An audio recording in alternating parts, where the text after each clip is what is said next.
Hi guys, कैसे हो आप सब। आज मैं आपके सामने एक नई कहानी के साथ प्रस्तुत हूँ। कहानी का नाम है मन की शांति आपके हाथ में है।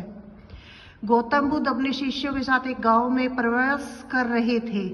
बुद्ध के ज्ञान और उसकी शिक्षाओं के बारे में सुनकर गांव में कई लोग उनसे मिलने आते और उनकी शिक्षाओं को सुनते। लेकिन उसी गांव में एक व्यक्ति था जिसे बुद्ध की शिक्षाओं से कोई लगाव नहीं था। वह उन्हें एक ढोंगी समझता था और उनके प्रति घृणा और क्रोध से भरा हुआ था। एक दिन वह क्रोधित व्यक्ति बुद्ध के पास गया और उन्हें अपशब्द कहने लगा।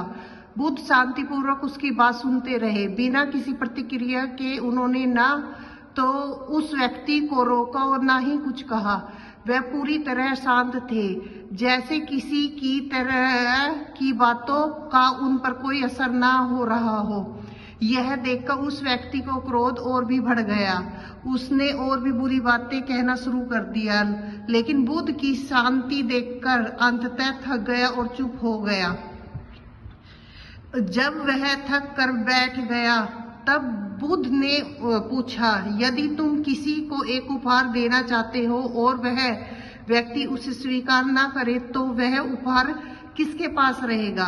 उस व्यक्ति ने कुछ क्षण सोचा और उत्तर दिया, यदि कोई उपहार स्वीकार नहीं करता तो वह उपहार उसके पास ही रहेगा जिसने उसे देने की कोशिश की है।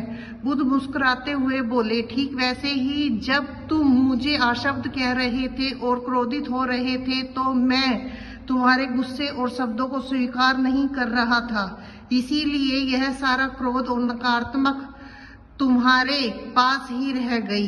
यह सुनकर वह व्यक्ति चौंक गया। उसे यह समझ में आने लगा कि वह अपने ही क्रोध से परेशान हो रहा था, जबकि बुद्ध पूरी तरह से शांत और स्थिर थे। बुद्ध ने उसे समझाया कि क्रोध किसी और को नुकसान पहुंचाने से पहले खुद को ही जला देता है। यहाँ ऐसा है जैसे कोई व्यक्ति जलते हुए कोयले को किसी और पर फेंकने के लिए उठाए, लेकिन सबसे पहले उसकी जलन से वह खुद ही घायल हो जाता है। बुद्ध की यह सरल परंतु गहरी शिक्षा ने उस व्यक्ति के मन को हिला दिया। उन्होंने तुरंत अपने किए पर पछतावा किया और बुद्ध से क्षमा मांगी। बुद्ध ने उन्हें क्षमा करते हुए कहा, क्रोध, नफरत और घृणा से मन को कभी शांत नहीं मिलती। शांति तब आती है जब हम उन नकारात्मक भावनाओं से मुक्त हो जाते हैं और करुणा, सहनशीलता और प्रेम का आभास करते हैं। शिक्षा, अपने मन की शांति और रक्षा करना हमारा खुद के हाथ में है। अगर कहानी पसंद आई तो प्लीज सब्सक्राइब और लाइक जरूर करें। धन्यवाद।